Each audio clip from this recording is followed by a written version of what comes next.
ಚಕ್ರವರ್ತಿ news, ಇದು ಭ್ರಷ್ಟರ ವಿರುದ್ಧ ಬ್ರಹ್ಮಾಸ್ತ್ರ. ಈ ಸುದ್ದಿ ನೋಡೋ ಮೊದಲು ನೀವಿನ್ನೂ ನಮ್ಮ ಚಾನಲ್ಗೆ ಸಬ್ಸ್ಕ್ರೈಬ್ ಮಾಡ್ಕೊಂಡಿಲ್ಲ ಅಂದ್ರೆ ಕೂಡಲೇ ಸಬ್ಸ್ಕ್ರೈಬ್ ಮಾಡಿ, ಪಕ್ಕದಲ್ಲಿರುವ ಬೆಲ್ ಐಕಾನ್ ಅನ್ನು ಕ್ಲಿಕ್ ಮಾಡಿ. ಹಾಗೆ ಮಾಡೋದ್ರಿಂದ ನಾವು ಮಾಡೋ ಪ್ರತಿಯೊಂದು ಸುದ್ದಿಯ ಅಪ್ಡೇಟ್ಸ್ ಮೊದಲು ನಿಮಗೆ ಬರುತ್ತದೆ. ನಮ್ಮ ಮಕ್ಕಳನ್ನ ಬಂಡವಾಳದ ಮಕ್ಕಳನ್ನಾಗಿ ಬೆಳೆಸದೆ ಸಮಾಜದ ಮಕ್ಕಳಾಗಿ ಒಳ್ಳೆಯ ಸಂಸ್ಕಾರಯುತ ಮಕ್ಕಳಾಗಿ ಬೆಳೆಸಬೇಕು ಎಂದು ಕೂಡಲ ಸಂಗಮದ ಲಿಂಗಾಯತ ಪಂಚಮಸಾಲಿ ಜಗದ್ಗುರು ಮಹಾಪೀಠದ ಬಸವಜಯ ಮೃತ್ಯುಂಜಯ ಮಹಾಸ್ವಾಮಿಗಳು ಹೇಳಿದರು. ಮುದ್ದೇಬಿಹಾಳ ಪಟ್ಟಣದ ಶಾಂತೇಶ್ವರ ಶಿಕ್ಷಣ ಸಂಸ್ಥೆಯ ಶಾರದಾ ವಿದ್ಯಾಮಂದಿರದ ಆವರಣದಲ್ಲಿ ಬುಧವಾರ ಸಂಜೆ ದಿವಂಗತ ಭೋಜರಾಜ್ ಬಿರಾದಾರ್ ಇವರ ಸ್ಮರಣಾರ್ಥವಾಗಿ ಹಮ್ಮಿಕೊಳ್ಳಲಾಗಿದ್ದ ಪ್ರತಿಭಾ ಪುರಸ್ಕಾರ ಕಾರ್ಯಕ್ರಮದ ದಿವ್ಯ ಸಾನ್ನಿಧ್ಯ ವಹಿಸಿ ಅವರು ಮಾತನಾಡಿದರು. ಸಮಾಜದಲ್ಲಿ ಎಲ್ಲರೂ ತಮ್ಮ ಮಕ್ಕಳನ್ನು ದೇಶದ ಉಜ್ವಲ ಭವಿಷ್ಯ ರೂಪಿಸುವ ಪ್ರತಿಭಾನ್ವಿತ ವಿದ್ಯಾರ್ಥಿಗಳಾಗಬೇಕು ಎಂದು ಯೋಚಿಸುತ್ತಿಲ್ಲ. ಬಂಡವಾಳದ ಮಕ್ಕಳಾಗಿ ಬೆಳೆಸುವ ಪ್ರಯತ್ನ ನಡೆದಿದೆ. ಹಾಗಾಗಿ ಮಕ್ಕಳಲ್ಲಿ ಸಂಸ್ಕಾರದ ಕೊರತೆ ಕಾಡುತ್ತಿದೆ. ನಮ್ಮ ಮಕ್ಕಳು ಡಾಕ್ಟರ್, ಇಂಜಿನಿಯರ್ ಆಗದೇ ಇದ್ದರೂ ಪರವಾಗಿಲ್ಲ, ದೇಶಕ್ಕೆ ಮಾರಕವಾಗಬಾರದು ಎಂದರು. ಆಗುವಂಥದ್ದು ಸರ್ವೇ ಸಾಮಾನ್ಯ. ಹುಟ್ಟು ಮತ್ತು ಸಾವು ಸರ್ವೇ ಸಾಮಾನ್ಯ. ಹುಟ್ಟು ಅನ್ನುವಂಥದ್ದು ಅದು ಉಚಿತ, ಸಾವು ಅದು ಖಚಿತ. ಅಂತ ಹುಟ್ಟಿದ ಮೇಲೆ ಒಂದಲ್ಲ ಒಂದು ದಿವಸ ವ್ಯಕ್ತಿ ಲಿಂಗೈಕ್ಯರಾಗಲೇಬೇಕು ಅಂತ. ಆ ಹುಟ್ಟು ಮತ್ತು ಸಾವಿನ ನಡುವೆ ನಾವೇನು ಸಾಧನೆ ಮಾಡ್ತೀವಿ ಅನ್ನೋದು ಭಾಳ ಮುಖ್ಯ ಅಂತ. ಅದಕ್ಕೆ ಕೆಲವರು ಬದುಕಿದ್ದಾಗ ಮಾತ್ರ ದೊಡ್ಡವರಾಗ್ತಾರೆ, ಸತ್ತಾಗ ದೊಡ್ಡವರಾಗೋದಿಲ್ಲ. ಇನ್ನು ಕೆಲವರು ಸತ್ತಾಗ ದೊಡ್ಡವರಾಗ್ತಾರೆ, ಬದುಕಿದ ದೊಡ್ಡವರಾಗೋದಿಲ್ಲ. ಇನ್ನು ಕೆಲವರು ಬದುಕಿದ್ದಾಗೂ ದೊಡ್ಡವರಾಗೋದಿಲ್ಲ, ಸತ್ತಾಗ ದೊಡ್ಡವರಾಗೋದಿಲ್ಲ. ನಾಲ್ಕನೇ ವರ್ಗ ಇದೆ, ಅವರು ಬದುಕಿದ್ದಾಗೂ ದೊಡ್ಡವರಾಗಿರ್ತಾರೆ, ಲಿಂಗೈಕ್ಯರಾದ್ಮೇಲೆ ದೊಡ್ಡವರಾಗಿರ್ತಾರೆ. ಬಸವಾದಿ ಶರಣರಾಗಿರ್ಬೋದು, 4 ವರ್ಷ ಶರಣರಾಗಿರ್ಬೋದು, ಇದ್ದಾಗೂ ದೊಡ್ಡವರಾದರು, ಲಿಂಗೈಕ್ಯರಾದ್ಮೇಲೂ ದೊಡ್ಡವರಾದರು. ದೇಶಮುಖರವರು ಇದ್ದಾಗೂ ದೊಡ್ಡವರಾಗಿದ್ದಾರೆ, ನಮ್ಮ ಕಣ್ಣೆದಿಲ್ಲ, ಇದ್ದಾಗ ದೊಡ್ಡವರಾಗಿದ್ದಾರೆ. ಇನ್ನು ಕೆಲವರು ಇದ್ದಾಗ ದೊಡ್ಡವರು ಆಗಲಿಲ್ಲ, ಆದರೆ ಲಿಂಗೈಕ್ಯರಾದ್ಮೇಲೆ ಈಗ ಅವ್ರನ್ನ ಭಾಳ ಜನ ನೆನೆಸ್ತಾರೆ, ಇರಬೇಕಾಗಿತ್ತಲ್ಲಪ್ಪ ಅಂತೇಳಿ. ಅಂಥವ್ರು ನಾವು ಉದಾಹರಣೆ ಕಾಣಲಿಕ್ಕೆ ಸಾಧ್ಯ. ಆದರೆ ನಮ್ಮ ತಾಲೂಕಲ್ಲಿ ನಮ್ಮ ಭಾಗದಲ್ಲಿ ಅನೇಕ ವ್ಯಕ್ತಿಗಳು ನಮ್ಮ ಕಣ್ಣೆದುರಿಗೆ ಅವರು ಒಳ್ಳೆಯ ವ್ಯಕ್ತಿತ್ವ ಮೂಲಕವಾಗಿ ದೊಡ್ಡರಾಗಿರ್ತಾರೆ. ಲಿಂಗೈಕ್ಯರಾದಾಗ ಜನ ಏನು ಸೇರ್ತಾರೆ ಅದ್ರ ಮೇಲೆ ಅವ್ರ ವ್ಯಕ್ತಿತ್ವ ಗೊತ್ತಾಗೋಷ್ಟು ಮಟ್ಟಿಗೆ ದೊಡ್ಡರಾಗಿರ್ತಾರೆ. ಹಾಗೆ ಸಾಮಾನ್ಯ ಕುಟುಂಬದಲ್ಲಿ ಜನಿಸಿ ಇದ್ದಾಗೂ ದೊಡ್ಡವರಾಗಿ, ಇಲ್ಲಾಗೂ ಸಹ ದೊಡ್ಡವರಾಗಿ ಇಷ್ಟೊಂದು ಪ್ರೀತಿಯನ್ನು ಬೆಳೆಸಿರ್ತಕ್ಕಂಥ ನಮ್ಮ ತಾಲೂಕಿನ ಅಪರೂಪದ ಕುಟುಂಬಗಳಲ್ಲಿ ನಮ್ಮ ಬಿರಾದಾರ್ ಮನೆತನದ ಭೋಜರಾಜ್ ಅವರು ಒಬ್ಬರು ಎನ್ನುವಂಥ ಮಾತನ್ನು ಈ ಸಂದರ್ಭದಲ್ಲಿ ಹೇಳಿಕ್ಕೆ ಇಚ್ಛೆಪಡ್ತೀನಿ. ಕಾರಣ, ನನಗೆ ಭೋಜರಾಜ್ ಅವರು ಬದುಕಿದ್ದಾಗ 2-3 ಕಾರ್ಯಕ್ರಮಕ್ಕೆ ಬಂದಾಗಲೇ ನಮ್ಮ ಸಮಾಜದ 2-3 ಕಾರ್ಯಕ್ರಮಕ್ಕೆ ಬಂದಾಗ ಕಾಮರಾಜ್ ಮನೆಗೆ ಕರ್ಕೊಂಡು ಹೋಗಿದ್ದೆ, ಮನೆ ಕರ್ಕೊಂಡು ಭೇಟಿ ಮಾಡಿಸಿದ್ರು. ಅವ್ರು ನೋಡೋದು ಒಂದು ರೀತಿ ಖುಷಿ. ಅವ್ರ ಹೆಸರು ಭೋಜರಾಜ್ ಅಂತ, ಅಂದರೆ ಯಾವಾಗಲೂ ಭಾಳ ಹೆಸರಿದ್ದಕ್ಕಾಗೇ ಭಾಳ ಸುಖವಾಗಿ ಆನಂದವಾಗಿದ್ದಂಥ ವ್ಯಕ್ತಿತ್ವ. ನೋಡಿದ್ರೆ ಒಂದು ರೀತಿ ಖುಷಿ. ನಮ್ಮೂರಿಗೆ ಒಂದೊಂದು ಹಿರಿತನ ಅಂತ ಕರಿತೀವಿ. ಆ ಹಿರಿತನವನ್ನು ಅನುಭವಿಸುವಾಗ, ಹಿರಿತನವನ್ನು ನೋಡುವಾಗೆ ಭೋಜರಾಜರ ಮುಖದಲ್ಲಿ ನಾವು ಕಾಣ್ತಾ ಇದ್ದೀವಿ, ಆ ಒಂದು ಕಳೆ ಕಾಣ್ತಾ ಇದ್ದೀವಿ. ಕಾರಣ, ಭೋಜರಾಜರವರು ಇಂಡಿ ತಾಲೂಕಿಂದ ಇಲ್ಲಿಗೆ ಬಂದು ಇಲ್ಲಿ ಎಲ್ಲರ ಇದ್ಕೊಂಡು ಹೋಗಲಿಲ್ಲ. ಒಂದು ಏನಾದರೂ ಸಾಧನೆ ಮಾಡ್ಬೇಕಂತ ಹಠ ಮಾಡಿ ಮಕ್ಕಳಿಗೆ ಸಂಸ್ಕಾರ ಕೊಟ್ಟು ಇಷ್ಟೆಲ್ಲ ಓದಿಸಿ ದೊಡ್ಡವ್ರು ಮಾಡಿ ಒಂದು ಸಾಲಿ ತೆಗೆದಾರಲ್ಲ, ಒಂದು ಶಾಲೆ ಅಂದರೆ 100 ದೇವಸ್ಥಾನಕ್ಕೆ ಸಮ ಅಂತ. ಒಂದು ಶಾಲೆ ಅಂತಂದರೆ 1000 ಜೈಲುಗಳನ್ನು ಮುಚ್ಚಿದಷ್ಟು ಪುಣ್ಯ ಬರುತ್ತೆ ಅಂತ.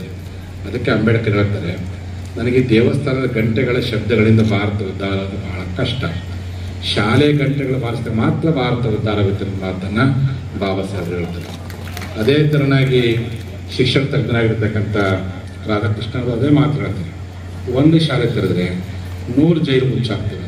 ಅದಕ್ಕೆ ಹೇಳುವಂಥದ್ದು ನಿಜವಾದ ದೇವಾಲಯಪ್ಪ ಅಂದ್ರೆ ನಮ್ಮ ಶಾಲೆಗಳು ಅಂತ. ಆ ದೇವದಲ್ಲಿರ್ತಕ್ಕಂಥ ಶಿಕ್ಷಕರೇ ಒಂದು ರೀತಿಯಾಗಿ ನಮಗೆಲ್ಲ ದೇವರಿದ್ದಾರೆ. ಅಂಥ ಹಿನ್ನೆಲೆ ಒಳಗೆ ಆ ಒಂದು ಶಾಲೆಯನ್ನು ತೆರೆಯುವುದರ ಮೂಲಕವಾಗಿ ತಮ್ಮ ಕುಟುಂಬ ಕೇವಲ ಗೌಡಿಕೆ ಮಾಡ್ಕೊಂತಿದ್ರೆ ಸಾಲದು, ನಾನೊಬ್ಬ ಉದ್ಯೋಗಿ ಆದರೆ ಸಾಲದು, ಒಂದು ಶಾಲೆ ತೆಗಿಬೇಕು ಅಂತ ಸುಮಾರು 24 ವರ್ಷಗಳ ಹಿಂದೆ ಈ ಶಾರದಾ ಮಂದಿರ ಎನ್ನುವಂಥ ಶಾಲೆ ತೆಗೆದು ಇವತ್ತು ಶಾಲೆ ಗಿಡವಾಗಿ ಎಮ್ಮರ ಬೆಳೆದಿದೆ. ಎಮ್ಮರ ಎಷ್ಟು ಬೆಳೆದಿದೆಯಪ್ಪ ಅಂದರೆ ಎಲ್ಲ ಶಾಲೆಗೆ ಬೆಳೆದಿಲ್ಲ. ಇಲ್ಲಿ ಓದಿರ್ತಕ್ಕಂಥ ಮಕ್ಕಳು ಮೆಡಿಕಲ್ ಆಫೀಸರ್ ಆಗಿದ್ದಾರೆ, ಡಾಕ್ಟರ್ ಆಗಿದ್ದಾರೆ, ಇಂಜಿನಿಯರ್ ಆಗಿದ್ದಾರೆ, KV ಒಳಗೂ ಕೆಲಸ ಮಾಡಕತ್ತ ಅನ್ನೋದನ್ನು ಪ್ರತ್ಯಕ್ಷವಾಗಿ ಕಣ್ಣು ಮುಂದೆ ಸನ್ಮಾನ ಮಾಡಿ ತೋರಿಸ್ಯಾರಪ್ಪ. ಇದು ಶ್ರೀಮಂತ ಮಕ್ಕಳನ್ನು ಶ್ರೀಮಂತ ಮಾಡುವಂಥ ಶಾಲೆಯಲ್ಲ, ಬಡ ಮಕ್ಕಳನ್ನು ಶ್ರೀಮಂತ ವಿದ್ಯಾರ್ಥಿ ಮಾಡುವಂಥ ಒಂದು ಅಪರೂಪದ ಶಾಲೆ ಅನ್ನೋದಾಗಿ ನಮ್ಮ ಭೋಜರಾಜ್ ಅವರ ಕನಸಿನ ಶಾಲೆ ಇವತ್ತು 5 ಮಂದಿ ಮಕ್ಕಳು ಅಶೋಕ ಮದುವೆ ಮಾಡಿಕೊಂಡು ಕಾಮರಾಜನ ಮದುವೆ ಮಾಡಿಕೊಂಡು ಅವರ 5 ಮಕ್ಕಳು ತಂದೆ ಹಾಕಿಕೊಟ್ಟಂಥ ಪರಂಪರೆಯನ್ನು ಇವತ್ತು ಮುಂದುವರಿಸುವಂಥ ಕೆಲಸವನ್ನು ಮಾಡ್ಕೊಂಡಿರ್ತಕ್ಕಂಥದ್ದು ನಿಜವಾದ ಸಹ ಮತ್ತೊಂದು ಕುಟುಂಬಕ್ಕೆ ಒಂದು ಆದರ್ಶ ಎನ್ನುವಂಥ ಮಾತನ್ನು ಈ ಸಂದರ್ಭದಲ್ಲಿ ಇಚ್ಛೆ ಪಡ್ತೇನೆ. ಅವರ 5 ಮಕ್ಕಳಲ್ಲಿ ಒಬ್ಬ ಮಗ ಕಾಮರಾಜ, ಇನ್ನು 4 ಮಕ್ಕಳು ಕುಟುಂಬ ಶಾಲೆ. ಇನ್ನು ಕಾಮರಾಜು ಕುಟುಂಬ ಶಾಲೆ ಜೊತೆಲಿ ಸಮಾಜ ಅಂತ ತಾಲೂಕು ಅಂತ ಇಲ್ಲಿ ಎಲ್ಲ ದಿಕ್ಕ ಲಿಂಗಾಯತ ಅಷ್ಟೇ ಅಲ್ಲ, ಎಲ್ಲ ಜಾತಿಗಳ ಮನದೊಳಗೆ ಎಲ್ಲ ಜಾತಿಗಳ ಜನರ ಜೊತೆ ಭಾಳ ಒಡನಾಟ ನಮ್ಮ ಕಾಮರಾಜ್ ಇದ್ರದಲ್ಲ. ಯಾಕೆಂದ್ರೆ ಅವನು ಕೇವಲ ಲಿಂಗಾಯತ ಜೊತೆಗೆ ಅಷ್ಟೇ ಅನ್ನುವಂಥದ್ದಿಲ್ಲ, ಎಲ್ಲ ಸಮಾಜ ಜೊತೆಗೆ. ಇಸ್ಲಾಂ ಸಮಾಜದವರು ಸಹ ಅವನು ಕಾಮರಾಜನ ಪ್ರೀತಿ ಮಾಡ್ತಾರೆ, ಬ್ರಾಹ್ಮಣ ಸಮುದಾಯದವರು ಕಾಮರಾಜನ ಪ್ರೀತಿ ಮಾಡ್ತಾರೆ, ಆಲ್ಮದವರು ಪ್ರೀತಿ. ಯಾಕಂದ್ರೆ ಅನೇಕ ಕಾರ್ಯಕ್ರಮ ಬಂದರೆ ಯಾವುದಾದ್ರು ಜಾತಿ ಜನಾಂಗದವರು ಕೂಡು ಸಮಾಜ ಕರಿಬೇಕಪ್ಪ ಅಂದ್ರೆ ಕಾಮರಾಜ್ ಹೇಳ್ತಾರೆ, ಮುಟ್ಟಿಸ್ಬಿಡ್ತಾರೆ, ಮುಗಿದವರು. ಅಷ್ಟು ಮಟ್ಟಿಗೆ ಎಲ್ಲ ಸಮಾಜಕ್ಕೆ ಕಾಮರಾಜ್ ಭಾಳ ಪ್ರೀತಿಯಿಂದ ಇದ್ದಾನೆ. ಅವನು ಕಾಮರಾಜ್ ಹೆಂಗಪ್ಪ ಅಂತಂದರೆ ಅಂತ ನಿಷ್ಠೂರ ಅಂತ 12 ಶತಮಾನ ಅಂಬಿಗರ್ ಚೌಡ ಇದ್ದಾನೆ, ಭಯಂಕರ ನಿಷ್ಠೂರ ಅಂತ. ಕೆಲವು ಟೈಮ್ ಮಾತು ಹೊರಟ ನಮ್ಮ ಸಾಹೇಬ್ರಿಗೆ ಸಿಟ್ಟಾಕ ಮಾತು ಹೊರಟ ಉದಯ ಮಾತ್ರ ಭಾಳ ಸ್ವಚ್ಛ ಇರುತ್ತೆ ಅಂತ. ಭಾಳ ಜನ ಸಿಟ್ಟಿದ್ದವ್ರಲ್ಲೇ ಪ್ರೀತಿ ಜಾಸ್ತಿ ಇರುತ್ತೆ ಅಂತ, ಸಿಟ್ಟು ಮಾಡ್ಕೊಂಡ್ಬಿಡ್ತಾರೆ, ಆಮೇಲೆ ಮತ್ತೆ ಸರಿಯಾಗ್ಬಿಡ್ತೀವಿ. ನಿಷ್ಠುರವಾಗಿ ಬಿಟ್ಟರೆ ಸಮಾಜ ವಿಚಾರ ಬಂದಾಗ ನೇರವಾಗಿ ಯಾರಾದ್ರೂ ತಪ್ಪು ಮಾಡ್ತಾರಪ್ಪ ನೀವು ತಪ್ಪು ಮಾಡೋರ ಬುದ್ಧಿ ಅಂತ ನನಗೆ ಪ್ರತ್ಯಕ್ಷ ನೋಡಿದಲ್ಲಿ ನಾನು ಪಾದಯಾತ್ರೆ ಮುಖ್ಯಮಂತ್ರಿ ದೊಡ್ಡ ಕಾರ್ಯಕ್ರಮ ಇಲ್ಲ ಆಯಿತು. ಆದಂಥ ಸಂದರ್ಭದಲ್ಲಿ ವೇದಿಕೆ ಮೇಲೆ ಯಾರು ಪಾದಯಾತ್ರೆ ಬೆಂಬಲ ಕೊಟ್ಟು ಅವ್ರು 4 ಮಂದಿ ಚೇರ್ ಅಷ್ಟೇ ಹಾಕಿದ್ದೆ. ನಾನಿಲ್ಲ ಅವರೆಲ್ಲ ಕರಿಬೇಕಿಲ್ಲ, ಅವ್ರು ಎಂದು ಬಂದರೆ ಸುಮ್ಮ ಕೊಡ್ರಿ ಬುದ್ಧಿ ಅಂತ. ಇಲ್ಲೋ ಊರಿನ ಹಿರಿಯರಕ್ಕಾರ ತಾಲೂಕು ಹಿರಿಯರಕ್ಕಾರ ಮಾಡಕ್ಕೆ ಬರಲ್ಲ, ನಿನಗೆ ಬೈಲ್ ನನಗೆ ಬೈತಾರಂತೆ. ಹಂಗಿಲ್ರಿ ಬುದ್ಧಿ ದುಡ್ದಾರ ವೇದಿಕೆ ನಾವು 4 ಮಂದಿ ಕೂಡಿ ಕೈ ಬಿಟ್ಬಿಟ್ಟು ಕೊಡ್ತೀನಿ. ಹಂಗಾಗಿ ನಿಷ್ಠುವಾಗಿ ಮಾತಾಡೋದು ಒಂದು ರೀತಿ ಅಂದ್ರೆ ಸರಿ. ಯಾಕೆಂದ್ರೆ ಕೆಲವು ಸಂದರ್ಭದಲ್ಲಿ ನಾವು ಗುರುಗಳಾದಂಥ ಅನಿವಾರ್ಯ ಎಲ್ಲರೂ ಕರ್ಕೊಂಡು ಹೋಗ್ಬೇಕಾಗತ್ತೆ. ಆದರೆ ಕಾಮರಾಜು ಅಂಬರೀಷನ ಕೆಲಸದ ಫ್ಲೆಕ್ಸಿಬಲ್ ಆಗ್ಬಿಡ್ತದೆ, ಇಲ್ಲಿ ಬಿಡಪ್ಪ ಯಾಕೆ ಆಗ್ತೀವಿ ಅಂದ್ರೆ ಅವನ ಫ್ಲೆಕ್ಸಿಬಲ್ ಆಗ ಎಲ್ಲಿ ಹಿಂಗೆ ಇರಬೇಕು ಬುದ್ಧಿ ಅಂತ. ಅಷ್ಟು ಮಟ್ಟಿಗೆ ಸಮಾಜ ವಿಚಾರ ಬಂದಾಗ, ಊರಿನ ವಿಚಾರ ಬಂದಾಗ ನೇರವಾಗಿ ಮಾತನಾಡುವಂತಹ ಒಂದು ಗಟ್ಟಿತನ ಕಾಮರಾಜು. ಈ ಸಮಾರಂಭಕ್ಕೆ ನಮ್ಮನ್ನು ಫೋನ್ ಮುಖಾಂತರ ಕರೆದಾಗ ನಾನಂದು ಇವತ್ತು ನಂಜನಗೂಡದಲ್ಲಿ ಒಂದು ಕಲ್ಯಾಣ ಮಹೋತ್ಸವ ಐತಿ, ನಾನು ಅಲ್ಲಿರ್ತೀನಿ, ಒಂದು ಡೇಟ್ ಮುಂದರ ಮಾಡು ಅಥವಾ ಹಿಂದರ ಮಾಡು ಅಂತ ಹೇಳಿ ಒಂದು 28 ಮಾಡೋದು 30 ಇಲ್ಲ ನೀವು ನಾನು ಬೇರೆ ಮಾಡ್ತಾರಪ್ಪ ಅಂದ್ರೆ ಗುರುಗಳನ್ನ ಕೇಳಿ ಡೇಟ್ ಫಿಕ್ಸ್ ಮಾಡಿ ಆಮೇಲೆ ಕಿಲೋಮೀಟರ್ ಮಾಡ್ತಾರೆ. ಅದು ಕಾಮರಾಜ್ ಹೆಂಗೆ ಅಧಿಕಾರಪ್ಪ ಅಂದರೆ ವಿಜಯಾನಂದ ಆಗಿರಲಿ ನಾವಾಗಿರಲಿ ಕಾಮರಾಜ್ ಯಾವ ಡೇಟ್ ಫಿಕ್ಸ್ ಕಿಲೋಮೀಟರ್ ಮಾಡ್ತಾರೆ ನಾವು ಒಪ್ಪಲೇಬೇಕು. ಬರ್ಲಿಕ್ಕಪ್ಪ ಅಂದ್ರೆ ಕನಿಷ್ಠ 1 ವರ್ಷ ಅದು ತೆಲೆಗಿದ್ದಿದ್ದೆ, ನಾವು ಕರೆದು ನೀವು ಬರಲಿಲ್ಲ ಅದಕ್ಕೆ ಎಷ್ಟೇ ಕಷ್ಟ ಆದ್ರೂ ಬೇಡ ಅಂತೇಳಿ ನಂಜನಗೂಡಿಂದ 8:30 9 ಗಂಟೆ ಬಿಟ್ಟೆ ನಂಜನಗೂಡು. ಅಲ್ಲಿಂದ ಇಲ್ಲಿ ಯಾಕಪ್ಪ ಅಂದ್ರೆ ಕಾಮರಾಜ್ ಅವರಲ್ಲಿ ನಿಷ್ಠುರತನ ಅಷ್ಟೇ ಇಲ್ಲ, ಒಂದು ಒಳ್ಳೆತನ ಇದೆ ಅಂತ, ಒಂದು ಸಮಾಜ ಬಗ್ಗೆ ಕಳಕಳಿ ಇದೆ ಅಂತ.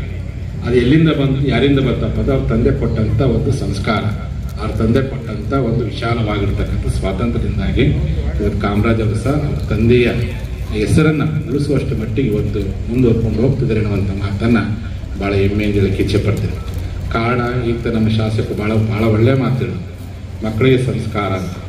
ಮೊನ್ನೆ ಸುಮಾರು 3-4 ತಿಂಗಳ ಹಿಂದೆ ಕಾಣಿಸುತ್ತೆ, ಚಿಕ್ಕೋಡಿಯಲ್ಲಿ ನಮ್ಮ ಸಮಾಜದವರೇ ಒಬ್ಬರು RR ಪಾಟೀಲ್ ಅಂತೇಳಿ ಒಬ್ಬರು CPI ನಮ್ಮವರೇ ತುಂಬ ಲೇಖನ ಬರೆದಿದ್ದು, ನೀವೆಲ್ಲ ಪತ್ರಿಕೆ ನೋಡಿರ್ಬೋದು. ಅವನು ರೌಂಡ್ಸ್ ಹೋಗುವ ಸಂದರ್ಭದಲ್ಲಿ ಒಬ್ಬ ವ್ಯಕ್ತಿ ಸತ್ತು ಬಿದ್ದಿದ್ದ. ಅವನ 4 ದುಡ್ಡು 2 ಆಗಿದ್ದು ಒಂದಾಗಿದ್ದು ಅನಿವಾರ್ಯ ಈಗಿನ ಕಾಲಮಾನಕ್ಕೆ. ಆದರೆ ಮನಸ್ಸುಗಳ ಸಂಬಂಧಗಳು ದೂರ ಮಾಡ್ಕೊಳ್ಳೋ ಪ್ರಯತ್ನವನ್ನು ನಾವೆಂದೂ ಸಹ ಮಾಡಬಾರ್ದು. ಇದು ಭಾಳ ಕಡೆ ಕಾಣಕತ್ತೆ.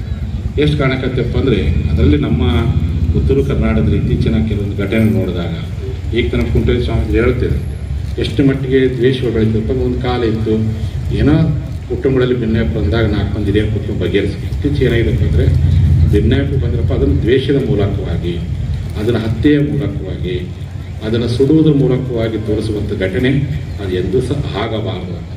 ಆ ಕಾರಣಕ್ಕೋಸ್ಕರ ಇದಕ್ಕೇನು ಕಾರಣಪ್ಪ ಅಂದರೆ ನಮ್ಮ ಮಕ್ಕಳನ್ನ ಬಂಡವಾಳದ ಮಕ್ಕಳನ್ನಾಗಿ ಬಳಸಕತ್ತೆ ಹೊರತು ಭವಿಷ್ಯದ ಮಕ್ಕಳಾಗಿ ಬಳಸ್ತಾ ಇಲ್ಲ.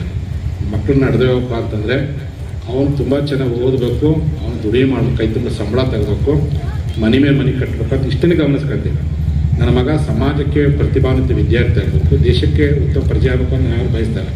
ನಾನು 10 ಲಕ್ಷ ಕೊಟ್ಟು ಮಗಳನ್ನ ಡೊನೇಷನ್ ಹಾಕ್ಯಾನಪ್ಪ ಅಂದರೆ ಅವನು ಓದಿ ನೌಕರಿ ಮಾಡ್ಕೊಂಡು 10ಕ್ಕೆ 4 ಪಟ್ಟು ದುಡಿದು ತಿಂಗಳ ಪಗಾರ ಕೊಡಂಗೆ ಆಗಬೇಕು ಅಂತೇಳಿ ಮಕ್ಕಳ ಮೇಲೆ ಬಂಡವಾಳವನ್ನು ಹೇರಿ ಬಂಡವಾಳದ ಮಕ್ಕಳಾಗಿ ಬೆಳೆಸೋ ಪ್ರಯತ್ನ ಮಾಡ್ಕೊಳ್ತೀವಿ ಹೊರತು ಭಾರತದ ಭವಿಷ್ಯ ರೂಪಿಸುವಂಥ ಮಕ್ಕಳಾಗಿ ನಾವು ಪರಿವರ್ತನೆ ಪ್ರಯತ್ನ ಮಾಡ್ತಾ ಇಲ್ಲ. ಹಾಗಾಗಿ ಇವತ್ತು ಮಕ್ಕಳಲ್ಲಿ ಎಲ್ಲೇ ಒಂದು ಕಡೆ ಮಕ್ಕಳು ಅಪ್ಪ ಅಮ್ಮ ಅವರೇನು ಕಷ್ಟಪಟ್ಟು ಓದಿಸ್ಬಿಡಪ್ಪ, ಓದಿಸಿರ್ಬೋದು, ಅವ್ರು ಡ್ಯೂಟಿ ಮಾಡಿರಂತ ಅವರಲ್ಲೇ ಆ ಸಂಸ್ಕಾರದ ಕೊರತೆ ಕಾಣ್ತದೆ. ಹಾಗಾಗ ಬೇಡ. ನಮ್ಮ ಮಕ್ಕಳು 100ಕ್ಕೆ 100 ಮಾರ್ಕ್ಸ್ ತೆಗೆದುಕೊಂಡು ಇದ್ರೂ ಪೂರಾಗಿಲ್ಲ. ಒಂದು ಡಾಕ್ಟ್ರು, ಇಂಜಿನಿಯರು, IAS ಆಗದಿದ್ರೂ ಪೂರಾಗಿಲ್ಲ. ಆದರೆ ಈ ನಾಡಿಗೆ, ದೇಶಕ್ಕೆ ಮಾರಕ ಆಗದಿರ್ತಕ್ಕಂಥ ಮಕ್ಕಳಾದರೆ ಅದಕ್ಕೆ ದೊಡ್ಡ ಪುಣ್ಯ ಮತ್ತೊಂದಿಲ್ಲ ಎನ್ನುವಂಥ ಮಾತನ್ನು ಈ ಸಂದರ್ಭದಲ್ಲಿ ಇಚ್ಛೆ ಪಡ್ತೀನಿ. ಆ ದೃಷ್ಟಿಯಲ್ಲಿ ಮಕ್ಕಳನ್ನು ಮಾರ್ಕ್ಸ್ ಕಡೆ ಅಷ್ಟೇ ಗಮನ ಕೊಡಾರ್ದೇನೆ ಅವ್ರು ಎಂದು ಸರ್ ರಿಮಾರ್ಕ್ ಆಗದ ರೀತಿಯಲ್ಲಿ ಈ ನಾಡಿನಲ್ಲಿ, ತಾಲೂಕಿನಲ್ಲಿ ಬದುಕಬೇಕು ಅನ್ನುವಂಥ ಕಡೆನೂ ಗಮನ ಕೊಡೋ ಪ್ರಯತ್ನವನ್ನು ನಾವೆಲ್ಲರೂ ಸೇರ್ಕೊಂಡು ಮಾಡಬೇಕಾಗಿದೆ ಅನ್ನುವಂಥ ಮಾತನ್ನು ಈ ಸಂದರ್ಭದಲ್ಲಿ ಇಚ್ಛೆ ಪಡ್ತೀನಿ. ಆ ದೃಷ್ಟಿಯಲ್ಲಿ ನಮ್ಮ ಉತ್ತರ ಕರ್ನಾಟಕ ನಾವು ಸ್ವಲ್ಪ ಪುಣ್ಯವಂತೀವಿ. ಬೇರೆ ಭಾಗದಲ್ಲಿ ನೋಡಿದರೆ ಬೇರೆ ಬೇರೆ ಬೆಂಗಳೂರು ಆ ಭಾಗಗಳು ಕಮರ್ಷಿಯಲ್ ನಡೀತೀವಿ. ನಮ್ಮ ಉತ್ತರ ಕನ್ನಡ ಸ್ವಲ್ಪ ಈಗಲೂ ಕಾಕ, ಮಾವ, ಅಣ್ಣ, ತಮ್ಮ ಹಬ್ಬಗಳು ಬಂದಾಗ ಪ್ರೀತಿಯಿಂದ ಬರುವಂಥದ್ದು, ಬಾಳುವಂಥದ್ದು, ಎಲ್ಲೇ ಒಂದು ಕಡೆ ಸಂಬಂಧ ಇವತ್ತು ಜೀವಂತ ಉಳಿದಿದೆ ನಮ್ಮ ಉತ್ತರ ಕರ್ನಾಟಕ. ಅವ್ರು ಯಾವುದೇ ಜಾತಿಯಲ್ಲಿ, ಯಾವುದೇ ಪರಂಪರೆಯಲ್ಲಿ ಅಂತಮರಿದ್ದಾಗಪ್ಪ ಕಾಕ ಮಾವ ಅನ್ಕಂತ ಪ್ರೀತಿಯಿಂದ ಬದುಕುವಂಥ ಸಂಸ್ಕೃತಿ ನಮ್ಮಲ್ಲಿ ಕಾಣಲಿಕ್ಕೆ ಸಾಧ್ಯವಿದೆ. ಆ ನಿಟ್ಟಿನಲ್ಲಿ ಭೋಜರಾಜ್ ಅವರ ಮಕ್ಕಳನ್ನ ಬೇರೆ ರೀತಿ ಬೆಳೆಸಿಲ್ಲ, ಮಕ್ಕಳನ್ನ ಸಮಾಜದ ಮುಖಿಗೊಳಿಸುವಂಥ ಪ್ರಯತ್ನ ಮಾಡಿದ ಪರಿಣಾಮ ಇವತ್ತು 5 ಮಕ್ಕಳು ಎಲ್ಲ ಸಮಾಜಕ್ಕೆ ಪ್ರೀತಿಯಿಂದ ಬದುಕುವಂಥ ಪ್ರಯತ್ನ ಮಾಡ್ತಿದ್ರೆ. ಆ ನಿಟ್ಟಿನಲ್ಲಿ ಕಾಮರಾಜ್ ಅವರು ಸಹ ಅವ್ರ ತಂದೆಯ ಆಶಯಗಳನ್ನು ಮುಂದುವರ್ಸ್ಕೊಂಡು ಹೋಗುವಂಥ ಕೆಲಸವನ್ನು ಮಾಡ್ತಾ ಇದ್ದಾರೆ ಅನ್ನುವಂಥ ಮಾತನ್ನು ಈ ಸಂದರ್ಭದಲ್ಲಿ ಇಚ್ಛೆ ಪಡ್ತೀನಿ. ಯಾಕೆ ಇಂಡಿ ತಾಲೂಕು ಜನ ಅಂದರೆ ಬಹಳ ಗಟ್ಟಿ ಜನ ಅಂತ, ಭಾಳ ಗಟ್ಟಿ ಇಂಡಿ ತಾಲೂಕು. ಬಿಜಾಪುರ ಜಿಲ್ಲೆ ಇಂಡಿ ತಾಲೂಕು ಅಂದರೆ ಉಳು ತಾಲೂಕು ಭಾಳ ಗಟ್ಟಿ ಇಂಡಿ ತಾಲೂಕು ಬಂದಿದೆ. ಹಾಗಾಗಿ ಇಂಡಿ ತಾಲೂಕು ಇಲ್ಲಿ ಬಂದು ಗಟ್ಟಿಯನ್ನು ಇಟ್ಕೊಂಡು ಇಷ್ಟೆಲ್ಲ ಸಮಾಜವನ್ನು ಮತ್ತು ಊರನ್ನು ಮತ್ತು ಶಾಲೆಯನ್ನು ಕಟ್ಟುವಂಥ ಕೆಲಸವನ್ನು ಅವರು ಕುಟುಂಬ ಮಾಡಿರ್ತಕ್ಕಂಥದ್ದು ಮತ್ತೊಂದು ಸಂಸ್ಥೆಗೆ, ಮತ್ತೊಂದು ಕುಟುಂಬಕ್ಕೆ ಒಂದು ಮಾದರಿ ಆಗಲಿ ಅನ್ನುವಂಥ ಮಾತನ್ನು ಈ ಸಂದರ್ಭದಲ್ಲಿ ಇಚ್ಛೆ ಪಡ್ತೀನಿ. ಯಾಕೆ ಮುದ್ದೇಬಿಹಾಳ ತಾಲೂಕು ಒಂದು ಕಾಲಕ್ಕೆ ನಮ್ಮ ಶಾಸಕರು ಅವ್ರಿಗೆ ಭಾಳಷ್ಟು ಸಂಬಂಧ ಇಲ್ಲ. ಒಂದು ಬೇರೆ ಇಲ್ಲ, ಮುದ್ದೇಬಿಹಾಳ ತಾಲೂಕು ಬೇರೆ ಇಲ್ಲ, ಅಷ್ಟು ಸಂಬಂಧ. ಈಗ ಅಂದ್ರೆ ನಮ್ಮ ಅಡಿಯಾಳ್ ಬ್ರಿಡ್ಜ್ ಮಾಡಿದ್ಮೇಲಂತರೂ ಅದು ಉಣಗುಂದು ಮತ್ತು ನಮ್ಮ ಮುದ್ದೇಬಿಹಾಳ ಏಕಾಗ್ಬಿಟ್ಟಂತ ಅಷ್ಟು ಹತ್ರ ಆದಾಗ ಅದು ಪೂರ್ತಿ ಆತಪ್ಪ ಅಂದರೆ up to Kalyana Kannada connection ಆಗುತ್ತೆ. ಅಷ್ಟು ಮಟ್ಟಿಗೆ ಅವರು 58 ಕೋಟಿ ಖರ್ಚು ಮಾಡಿ ದೊಡ್ಡ ಬ್ರಿಡ್ಜ್ ಮಾಡಿದ್ದಾರೆ. ಇನ್ನೇನಾದ್ರೂ ಕೆಲವು ದಿನಗಳಲ್ಲಿ ಇನಾಗ್ರೇಷನ್ ಆಗುತ್ತೆ. ಅದಾದ್ರಪ್ಪ ಅಂದರೆ ಕೂಡಲ ಸಂಗಮ, ಮುದ್ದೇಬಿಹಾಳ, ಗುಲ್ಬರ್ಗ ಭಯಂಕರ ಅಟ್ಯಾಚ್ಮೆಂಟ್ ಬರಲಿಕ್ಕೆ ಸಾಧ್ಯವಿದೆ. ಆ ಕಾರಣಕ್ಕೋಸ್ಕರ ಎರಡೂ ಹೆಸರಿಗೆ ಮಾತ್ರ ಮುದ್ದೇಬಿಹಾಳ ಒಂಥರ ಬೇರೆ ಆಗಿರ್ಬೋದು, ಅದು ಮಾನಸಿಕವಾಗಿ, ಸಾಮಾಜಿಕವಾಗಿ, ಭೌಗೋಳಿಕವಾಗಿ, ಧಾರ್ಮಿಕವಾಗಿ, ರಾಜಕೀಯವಾಗಿ ಒಂದೇ ಮನಸ್ಸನ್ನು ಎರಡೂ ತಾಲೂಕು ಹೊಂದಿದೆ ಅನ್ನುವಂಥ ಮಾತನ್ನು ಈ ಸಂದರ್ಭದಲ್ಲಿ ಇಚ್ಛೆ ಪಡ್ತೀನಿ. ಆ ಹಿಂದಿನ ಒಳಗೆ ನಮ್ಮ ಮುದ್ದೇಬಿಹಾಳ ತಾಲೂಕಿಗೆ ಹಿರಿಯರಾಗಿರ್ತಕ್ಕಂಥ ಲಿಂಗೈಕ್ಯ ದೇಶಮುಖರು, ನಮ್ಮ ಬಸಲಿಂಗಪ್ಪ ಸೌಕರ್ ಅಂಗಡಿಯವರಾಗಿರ್ಬೋದು, ಸಿದ್ದಾಪುರರಾಗಿರ್ಬೋದು, ಈ ಕಡೆ ಆಲೂರಿಗೆ ಬಂದರೆ ನಮ್ಮ ಹಿರೇಗೌಡರಾಗಿರ್ಬೋದು, ಅನೇಕ ಜನರು ಯಾವತ್ತೂ ಈ ಊರಿನ ಹಿತವನ್ನು ಕಾಪಾಡೋ ಕೆಲಸವನ್ನು ಮೊದಲಿಂದ ಮಾಡ್ಕೊತ ಬಂದ್ದಾರೆ. ಅದೇ ಪರಂಪರೆಯಲ್ಲಿ ಈ ತಾಲೂಕು ಮುಂದುವರ್ಕೊಂಡು ಹೋಗ್ಲಿ ಅನ್ನುವಂಥ ಮಾತನ್ನು ಈ ಸಂದರ್ಭದಲ್ಲಿ ಇಚ್ಛೆ ಪಡ್ತಾರೆ. ಒಟ್ಟಾರೆ ಹುನಗುಂದ ಮತಕ್ಷೇತ್ರದ ಶಾಸಕ ವಿಜಯಾನಂದ ಕಾಶ್ಯಪ್ನವರವರು ಮಾತನಾಡಿ, ಜೀವಂತವಾಗಿದ್ದಾಗ ತಮ್ಮ ತಂದೆ ತಾಯಿಗಳನ್ನು ಸರಿಯಾಗಿ ನೋಡಿಕೊಳ್ಳದ ಮಕ್ಕಳನ್ನು ಇಂದಿನ ಸಮಾಜದಲ್ಲಿ ನಾವು ಕಾಣುತ್ತೇವೆ. ದಿವಂಗತರ ಸ್ಮರಣಾರ್ಥ ಪ್ರತಿಭಾನ್ವಿತರಿಗೆ ಸನ್ಮಾನಿಸಿ ಗೌರವಿಸುವ ಮೂಲಕ ಪುಣ್ಯ ಸ್ಮರಣೆ ಆಚರಿಸುತ್ತಿರುವುದು ಶ್ಲಾಘನೀಯ ಎಂದರು.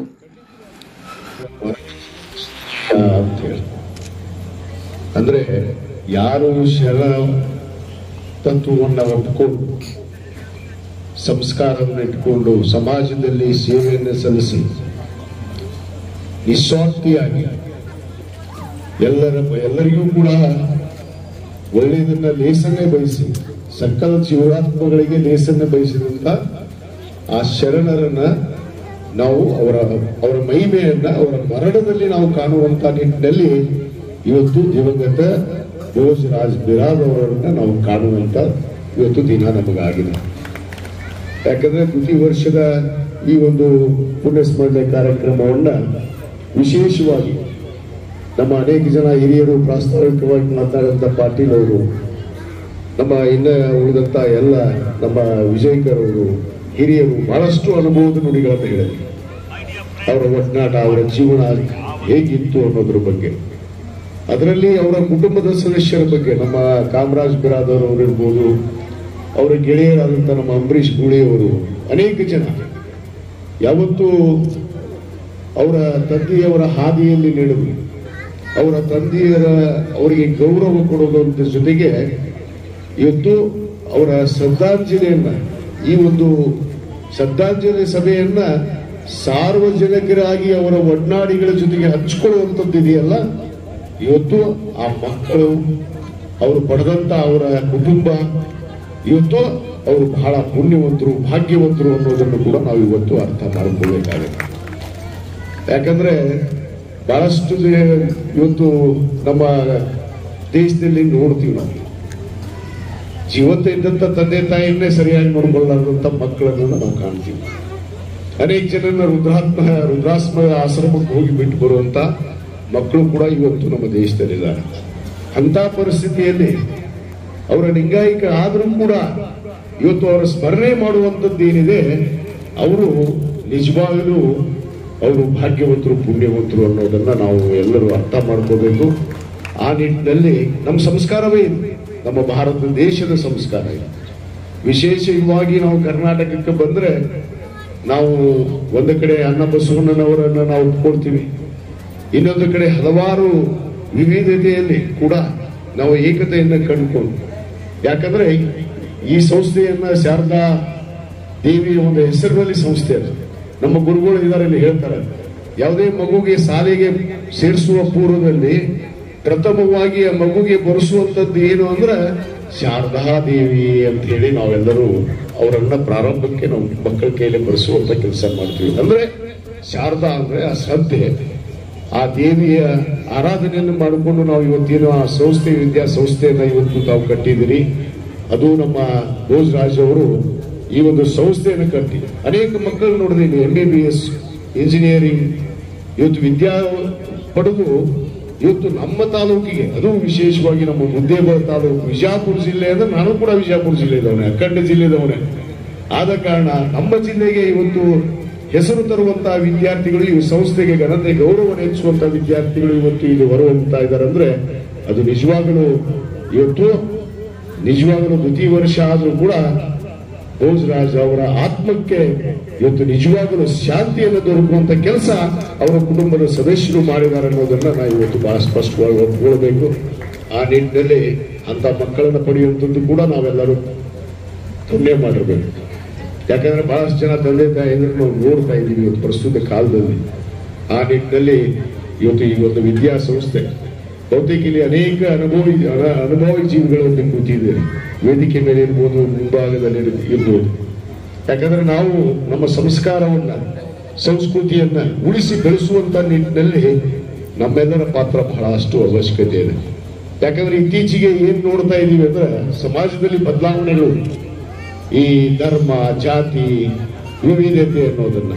ಆದ್ರೆ ಈ ಸಂಸ್ಥೆಯನ್ನು ಕಟ್ಟುವಂತ ಸಂದರ್ಭದಲ್ಲಿ ನಮ್ಮ ವಿಜಯಕರ್ ಅವರು ಹೇಳಿದ್ರಲ್ಲ, ಯಾವುದೇ ಭೇದ ಭಾವವನ್ನ ನೋಡದೆ ಎಲ್ಲ ಮಕ್ಕಳಿಗೆ ಒಂದೇ ಗುರಿ, ಒಳ್ಳೆಯ ಗುಣಮಟ್ಟದ ಶಿಕ್ಷಣವನ್ನ ಸಿಗಬೇಕು ಅಂತೇಳಿ ಈ ಒಂದು ಶಿಕ್ಷಣ ಸಂಸ್ಥೆಯನ್ನ ಅವರು ಸನ್ಮಾನ್ಯ ದಿವಂಗತ ಭೋಜರಾಜ್ ಅವರು ಏನಿವತ್ತು ಸಂಕಲ್ಪ ಇಟ್ಕೊಂಡು ಮಾಡಿದ್ದಾರೆ.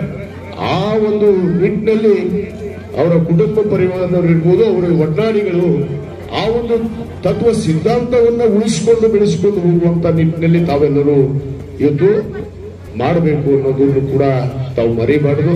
ಅದರ ಜೊತೆಗೆ ಇವತ್ತು ಏನಾಗ್ತಾ ಇದೆ, ಬಹಳಷ್ಟು ಹಿಂದೆ ನಾವು ಒಂದು ಕಾಲವನ್ನು ನೋಡ್ತಾ ಇದ್ದೀವಿ. ಇವತ್ತಿನ ಕಾಲದಲ್ಲಿ ಏನ್ ಪರಿಸ್ಥಿತಿ ಬದಲಾವಣೆ ಆಗಿದೆ ಅಂದ್ರೆ ನಮ್ಮ ಮಕ್ಕಳ ಕೈಲಿ ನಾವು ಬಹಳಷ್ಟು ಜವಾಬ್ದಾರಿಗಳನ್ನ ಬಹಳ ಮುಂಚೂಣಿಯಾಗಿ ಕೊಡ್ತಾ ಇದ್ದೀವಿ. ಮೊದಲೇ ಕೊಡ್ತಾ ಇರೋ ತಪ್ಪು ಏನು ಅಂದ್ರೆ ನಮ್ಮ ಮಕ್ಕಳ ಕೈಲಿ ಮೊಬೈಲ್ ಕೊಡ್ತಾ ಇದ್ದೀವಿ. ಯಾಕಂದ್ರೆ ನಮ್ಮ ಮಕ್ಕಳ ಕೈಲಿ ನಾನು ಯಾಕೆ ಸಣ್ಣ ಮಾತನ್ನ ಹೇಳ್ತಿದ್ದೀನಿ ಅಂದ್ರೆ ನಾನು ನೋಡುವಂತ ನನ್ನ ಮಕ್ಕಳು ಹಿಡ್ಕೊಂಡು ನೋಡ್ತೀನಿ ನಾನು ಮನೆಯಾಗಿ. ಏನಾಗಿದೆ ಇವತ್ತು ಕಲೆ ಬಗ್ಗೆ ಗೌರವ ಇಲ್ಲ, ಸಂಸ್ಕೃತಿ ಇಲ್ಲ, ಸಾಹಿತಿಗಳು ಇಲ್ಲ. ಇವತ್ತು ಆ ಚಿಂತನೆಯನ್ನ ಮಾಡುವಂತ ಇವತ್ತು ಪರಿಸರವೇ ಇವತ್ತು ನಮಗೆ ಸಿಗ್ತಾ ಇಲ್ಲ. ಯಾಕಂದ್ರೆ ಮಕ್ಕಳು ಅದ್ರ ಬಗ್ಗೆ ಚಿಂತನೆನೇ ಇಲ್ಲ. ಇವತ್ತು ಏನಿದ್ರು ಟಿವಿ ಮಾಧ್ಯಮ, ಒಂದು ಮೊಬೈಲ್ ಹಿಡ್ಕೊಂಡು ಕೂತ್ಕೊಂಡ್ರು ಅಂದ್ರೆ ಮಗು ಒಳಾಕದಂತಂದ್ರೆ ತಾಯಿದ್ರೆ ಫಸ್ಟ್ ಕೊಡೋದು ಅವ್ರ ಮೊಬೈಲ್. ಹೌದಲ್ರಿ ತಾಯಿದ್ರೆ? ಮಗು ಒಳಾಕದಂತಂದ್ರೆ ಮೊದಲು ಮೊಬೈಲ್ ಕೊಟ್ಬಿಡ್ತಾರೆ ಅವ್ರ ಕೈ ಗಪ್ಪಾಗದ. ಹಿಂದೆ ನಮ್ಮ ಕಾಲ ಅದು ಇದ್ದಿದ್ದಿಲ್ಲ, ಟಿವಿ ಇದ್ದಿದ್ದಿಲ್ಲ, ಫೋನ್ ಇದ್ದಿದ್ದಿಲ್ಲ, ಏನೂ ಇದ್ದಿದ್ದಿಲ್ಲ ನಮ್ಮ ಕೈಯಾಗಿ. ಆ ಒಂದು ಕಾಲದಲ್ಲಿ ಇವತ್ತು ಇವರೆಲ್ಲ ಬೆಳೆದಾರ ಅಂತ ಹೇಳಿ ಈ ದೇಶ ಇಲ್ಲಿವರೆಗೆ ಈ ಸಂಸ್ಕಾರವನ್ನು ಉಳಿಸಿಕೊಂಡು ಬಂದಿದೆ ಅನ್ನೋದನ್ನು ಕೂಡ ನಾವು ತಾವೆಲ್ಲ ತಾಯಿದ್ರು ಮರಿಬಾರ್ದು. ನಮ್ಮ ಮುಂದಿನ ಪೀಳಿಗೆ ಈ ಚಿಂತನೆ, ಸಂಸ್ಕಾರ ಅನ್ನೋದೇನು, ಕಲೆ ಅಂದ್ರೆ ಏನು, ಸಾಹಿತ್ಯ ಅಂದ್ರೆ ಏನು ಅನ್ನೋದನ್ನ ಇವತ್ತು ನಾವೆಲ್ಲ ಅವರಿಗೆ ಕಲಿಸುವಂತ ನಿಟ್ಟಿನಲ್ಲಿ ಈ ಒಂದು ವಿದ್ಯಾಸಂಸ್ಥೆ ಮುಂದೆ ಒರಿಬೇಕು. ಇವತ್ತು ಈ ಒಂದು ಕಾರ್ಯಕ್ರಮಕ್ಕೆ ನಮ್ಮ ಕಾಮರಾಜ್ ಬಿರಾದರ್ ಅವರು, ನಮ್ಮ ಅಂಬರೀಶ್ ಗುಳಿ ಅವರು ಇಲ್ಲ ನೀವು ಬರಲೇಬೇಕಂದ್ರೆ ನಾನು ಸ್ವಲ್ಪ ತಡ ನಮ್ಮಂತವ್ರ ಜೊತೆಗೆ ಇರಬೇಕು ಅನ್ನೋದನ್ನ ನಮ್ಮ ವಿಜಯಕರ್ ಅವರು ಕೂಡ ಹೇಳಿದ್ರು. ಯಾಕಂದ್ರೆ ಅವರ ಚಿಂತನೆ, ಅವರ ತಂದೆಯವರ ಬಿಟ್ಟು ಹೋಗಿರುವಂತಹ ಚಿಂತನೆ, ಕನಸುಗಳೇನಿದಾವು ಆ ನನಸು ಮಾಡುವಂತ ನಿಟ್ಟಿನಲ್ಲಿ ಕಾಮರಾಜ್ ಅವರು ಅವರ ಕುಟುಂಬದ ಸೋದರರು ಮುಂದುವರಿಸ್ತಾರ ಒಂದು ವಿಶ್ವಾಸ ಇದೆ. ಅದಕ್ಕೆ ಖಂಡಿತವಾಗಿ ಈ ಸಂಸ್ಥೆ ಜೊತೆಗೆ ನಾನು ಕೂಡ ಒಬ್ಬ ನಿಮ್ಮ ಸೋದರನಾಗಿ ನಿಮ್ಮ ಜೊತೆಗೆ ಇರ್ತೀನಿ ಅನ್ನೋದನ್ನ ನಾನು ಈ ಸಂದರ್ಭದಲ್ಲಿ ಬಹಳ ಸ್ಪಷ್ಟವಾಗಿ ಹೇಳಕ್ಕೆ ಇಚ್ಛೆ ಪಡ್ತೇನೆ. ಯಾಕಂದ್ರೆ ಮುದ್ದೇಬಾಳು ನಮ್ಮ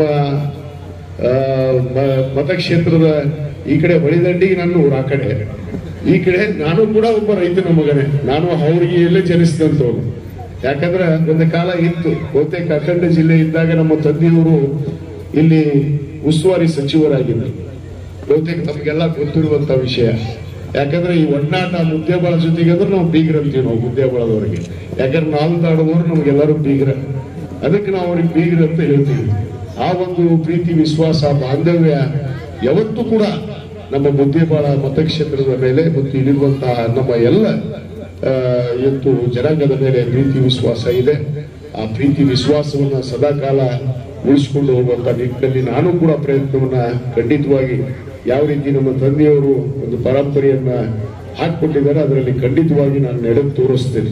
ಯಾಕಂದ್ರೆ ನಮ್ಮ ಪೂಜ್ಯರು ಕೂಡ ಬಹಳ ನಮ್ಮ ಮೇಲೆ ಬಹಳಷ್ಟು ವಿಶ್ವಾಸವಿದೆ. ಯಾಕಂದ್ರೆ ಇವತ್ತು ಸಮಾಜ ಕಟ್ಟುವಂತ ನಿಟ್ಟಿನಲ್ಲಿ ಕೂಡ ಅನೇಕ ಜವಾಬ್ದಾರಿಗಳನ್ನು ಹೊತ್ತಿದ್ರು ಕೂಡ ಇವತ್ತು ಕರ್ನಾಟಕ ಸರ್ಕಾರ, ಇವತ್ತು ನಮ್ಮ ಮಾನ್ಯ ಮುಖ್ಯಮಂತ್ರಿಗಳಂತ ಸಿದ್ದರಾಮಯ್ಯನವರು ಇವತ್ತು ನನಗೊಂದು ಜವಾಬ್ದಾರಿಯನ್ನು ಕೊಟ್ಟಿದ್ದಾರೆ. ಏನು ಒಂದು ವೀರಶೈವ ಲಿಂಗಾಯತ ಅಭಿವೃದ್ಧಿ ನಿಗಮದ ಅಧ್ಯಕ್ಷನಾಗಿ ಕೂಡ ಇವತ್ತು ನನಗೆ ಒಂದು ಅಧಿಕಾರವನ್ನು ಕೊಟ್ಟಿದ್ದಾರೆ. ಬಹುತೇಕ ಅದರಲ್ಲಿ ಅನೇಕ ಇವತ್ತು ನಮ್ಮ ವೀರಶೈವ ಲಿಂಗಾಯತ ಒಳಪಂಗಡಗಳಿರುವಂತಹ ಒಳಪಂಗಡಗಳಿಗೆ ಅನೇಕ ಯೋಜನೆಗಳನ್ನ ಕೊಡುವಂತ ನಿಟ್ಟಿನಲ್ಲಿ ಕೂಡ ಸಾಕಷ್ಟು ಪ್ರಯತ್ನವನ್ನ ನಾವಿವತ್ತು ಸರ್ಕಾರದಿಂದ ಮಾಡ್ತಾ ಇದ್ದೀವಿ. ಈಗಾಗಲೇ ಸುಮಾರು ಯೋಜನೆಗಳನ್ನ, ಬಸವ ಬೆಳಕು, ಜೀವಜಲ ಎಲ್ಲ ಅನ್ನ ಬಸವಣ್ಣನವರ ಒಂದು ಪಾರಂಪರೆಯನ್ನೇ ಇವತ್ತು ಆ ಯೋಜನೆಗಳು ಜನರಿಗೆ ಮುಟ್ಟಿಸುವಂತ ಕೆಲಸವನ್ನ ಖಂಡಿತವಾಗಿ ಈ ರಾಜ್ಯದಲ್ಲಿ ಹೊಸ ಚಿಂತನೆಯನ್ನ ಮಾಡಿ ಅದನ್ನ ಮಾಡುವಂತ ಕೆಲಸ ನಾನು ಬರೋ ದಿನಗಳಲ್ಲಿ ಮಾಡ್ತೀನಿ ಅನ್ನೊಂದು ಭರವಸೆಗಳನ್ನು ಕೂಡ ನಾನು ಈ ಸಂದರ್ಭದಲ್ಲಿ ಕೊಡ್ತಾ, ಇವತ್ತೇನು ದಿವಂಗತ ಶ್ರೀ ಭೋಜರಾಜ್ ಬಿರಾದರ್ ಸಾಹೇಬ್ ಇವತ್ತು ಅವರನ್ನ ಎಷ್ಟು ನೆನೆದ್ರು ಕೂಡ ಕಡಿಮೆ. ನಮ್ಮ ಪಾಟೀಲ್ ಗುರುಗಳು ಹೇಳ್ತಾ ಇದ್ರು ಅವ್ರು ವರ್ಕ್ ಇನ್ಸ್ಪೆಕ್ಟರ್ ಅಂತೇಳಿ. ಇವತ್ತೇನಾದ್ರು ಇದ್ದಿದ್ರೆ ಅವರು ಒಬ್ಬ ಎಕ್ಸಿಕ್ಯೂಟಿವ್ ಆಗಿ ರಿಟೈರ್ಡ್ ಆಗ್ತಿದ್ರು ಇವತ್ತಿನ ಕಾಲದಲ್ಲಿ. ಅಂತ ಒಂದು ಹುದ್ದೆ ಅದು. ಒಂದು ವರ್ಕ್ ಇನ್ಸ್ಪೆಕ್ಟರ್ ಅಂದ್ರೆ ಇಡೀ ತಾಲೂಕಕ್ಕೂ ಒಬ್ಬರು ಇರ್ತಿದ್ರು, ಒಬ್ಬರೇ ಅವರೇ ಕಂಟ್ರೋಲ್ ಮಾಡೋದು, ಅಂತ ಒಂದು ಹುದ್ದೆ. ಬಹುತೇಕ ಅವರು ಅನೇಕ ಜನರಿಗೆ ಇವತ್ತು ಎಲ್ಲ ಜಾತಿ ಜನಾಂಗದವರಿಗೂ ಕೂಡ ಸಹಾಯವನ್ನು ಮಾಡೋದ್ರ ಜೊತೆಗೆ ಅವ್ರಿಗೆ ಉದ್ಯೋಗವನ್ನು ಕಲ್ಪಿಸಿ ಮತ್ತು ಶಿಕ್ಷಣವನ್ನು ಕೊಡುವಂತ ಕೆಲಸ ಇವತ್ತು ಬಹಳ ಪುಣ್ಯದ ಕೆಲಸ ಇದೆ. ಯಾಕಂದ್ರೆ ಶಿಕ್ಷಣ ಕೊಡುವಂಥದ್ದು ಸರಳವಾದಂತ ಕೆಲಸ ಅಲ್ಲ. ಕಷ್ಟ ಕಾಲದಲ್ಲೇ ಈ ಸಂಸ್ಥೆಯನ್ನು ಕಟ್ಟಿ ಇವತ್ತು ತಮ್ಮ ಎಲ್ಲರ ಜೊತೆಗೆ ಕೂಡಿಕೊಂಡು ಈ ಸಮಾಜಕ್ಕೆ ಏನಾದರೂ ಮಾಡಬೇಕು ಅನ್ನೋ ಚಿಂತನೆಯಲ್ಲಿ ಅವರು ಇವತ್ತು ನಡೆದಿದ್ದು ನಾವೆಲ್ಲ ನೆನೆಯುವಂತದ್ದಾಗಿದೆ. ಅದನ್ನ ಅವರ ಪರಿವಾರದವರು, ಅವರ ಕುಟುಂಬದವರು ಅದನ್ನು ಮುಂದುವರಿಸಿಕೊಂಡು ಇನ್ನೂ ಯಶಸ್ವಿ ಹಾದಿಯಲ್ಲಿ ಆ ಕುಟುಂಬ ಪರಿವಾರ ಸಾಗಲಿ ಅನ್ನೋ ಒಂದು ಮಾತನ್ನ ಈ ಸಂದರ್ಭದಲ್ಲಿ ಹೇಳ್ತಾ ಈ ಒಂದು ಕಾರ್ಯಕ್ರಮ. ಶಾಲೆಯಲ್ಲಿ ವಿದ್ಯಾಭ್ಯಾಸ ಮಾಡಿ ಉನ್ನತ ಹುದ್ದೆಯಲ್ಲಿರುವ ತಹಶೀಲ್ದಾರ್ ವಿನಯಾ ಹೂಗಾರ್, ರೈಲ್ವೆ ಇಲಾಖೆಯ ಸುಹಾಸ್ ಚೌಹಾಣ್, ಪಿಎಸ್ಐ ವಿಠಲ್ ತಳವಾರ್, ಇಂಜಿನಿಯರ್ ಸಂಜೀವ್ ಕುರಿ, ಬ್ಯಾಂಕ್ ಮ್ಯಾನೇಜರ್ ಚೇತನ್ ಕಲಹಾಳ್, ಪೂಜಾ ಪತಂಗಿ, ಶಿವರಾಜ್ ಕಾರ್ಕೂರ್, ರಶ್ಮಿ ರಾಠೋಡ್, ಅಕ್ಷತಾ ಲಮಾಣಿ, ಇನಾಯತ್ ವಾಲಿಕಾರ್, ಹುಲಿಗೆಮ್ಮ ಬಾಚೇಹಾಳ್, ಚಂದ್ರು ಸಜ್ಜನ್, ವೀರೇಶ್ ವಡವಡಗಿ, ಹಬೀಬ್ ಬಾಗೇವಾಡಿ, ರಾಧಿಕಾ ನಾಯಕ್, ಮಂಜುನಾಥ್ ನಾಯಕ್, ವಿನುತಾ ಚೆಟ್ಟಿ, ಹರ್ಷಾ ಚೆಟ್ಟಿ, ಸತೀಶ್ ನಾಯಕ್, ಶ್ವೇತಾ ಕುರಿ, ಬಸವರಾಜ್ ಮಾಳಿ, ಚಂದ್ರು ಗುಬ್ಬಚ್ಚಿ, ಪವನ್ ಡೋಣೂರ್, ಮಲ್ಲಿಕಾರ್ಜುನ ಹುಣಸಾಳ್, ಕಿರಣ್ ಇಂಡಿಮಠ್, ಅಶೋಕ್ ರಾಠೋಡ್, ಬಸವರಾಜ್ ಬ್ಯಾಕೋಡ್, ಮಂಜುನಾಥ್ ಬಳವಾಟ್, ಪವನ್ ಲಮಾಣಿ ಸೇರಿದಂತೆ ಮತ್ತಿತರರನ್ನ ಪುರಸ್ಕರಿಸಲಾಯಿತು. ಕುಂಟೋಜಿ ಸಂಸ್ಥಾನ ಹಿರೇಮಠದ ಡಾಕ್ಟರ್ ಚನ್ನವೀರ ಶಿವಾಚಾರ್ಯರು ಸಾನ್ನಿಧ್ಯ ವಹಿಸಿದರು. ಸಂಸ್ಥೆಯ ಅಧ್ಯಕ್ಷ ಅಶೋಕ್ ಬಿರಾದಾರ್ ಅಧ್ಯಕ್ಷತೆ ವಹಿಸಿದರು. ಗಣ್ಯ ವ್ಯಾಪಾರಿ ಬಸವರಾಜ ಮೋಟಗಿ, ಬ್ಲಾಕ್ ಕಾಂಗ್ರೆಸ್ ಅಧ್ಯಕ್ಷ ಗುರು ತಾರ್ನಾಳ್, ಅಸ್ಕಿ ಫೌಂಡೇಶನ್ ಅಧ್ಯಕ್ಷ ಸಿಬಿಎಸ್ಕಿ, ಕಾಂಗ್ರೆಸ್ ಮುಖಂಡ ಶಿವಶಂಕರಗೌಡ ಹಿರೇಗೌಡರ್, ಪುರಸಭೆ ಸದಸ್ಯ ಮಹಬೂಬ್ ಗೋಳ್ಸಂಗಿ, ಸಂಸ್ಥೆಯ ಸದಸ್ಯರಾದ ಶಿವು ಬಿರಾದಾರ್, ಶಾಂತು ಬಿರಾದಾರ್, ಕಾಮರಾಜ್ ಬಿರಾದಾರ್, ಸುರೇಶ್ ಬಿರಾದಾರ್ ಸೇರಿದಂತೆ ಮತ್ತಿತರರು ಇದ್ದರು. ಎಪಿಎಂಸಿ ನಿರ್ದೇಶಕ YH ವಿಜಯಕರ್ ಪ್ರಾಸ್ತಾವಿಕವಾಗಿ ಮಾತನಾಡಿದರು. ಶಿಕ್ಷಕರಾದ ಗುರುರಾಜ್ ಚಟ್ಟೇರ್ ಮತ್ತು ಶಿವಾನಂದ್ ಚವ್ಹಾಣ್ ನಿರೂಪಿಸಿದರು. ಸಂಗಮೇಶ್ ಶಿವಣಗಿ ತಂಡದವರು ಸಂಗೀತ ಸೇವೆ ನೀಡಿದರು. ಈ ಸುದ್ದಿ ನಿಮಗೆ ಇಷ್ಟ ಆಗಿದ್ದರೆ ಲೈಕ್ ಮಾಡಿ, ಶೇರ್ ಮಾಡಿ, ಸಬ್ಸ್ಕ್ರೈಬ್ ಮಾಡಲು ಮರೆಯದಿರಿ. ನಿರಂತರ ಸುದ್ದಿಗಳಿಗಾಗಿ ನೋಡ್ತಾ ಇರಿ ಚಕ್ರವರ್ತಿ ನ್ಯೂಸ್.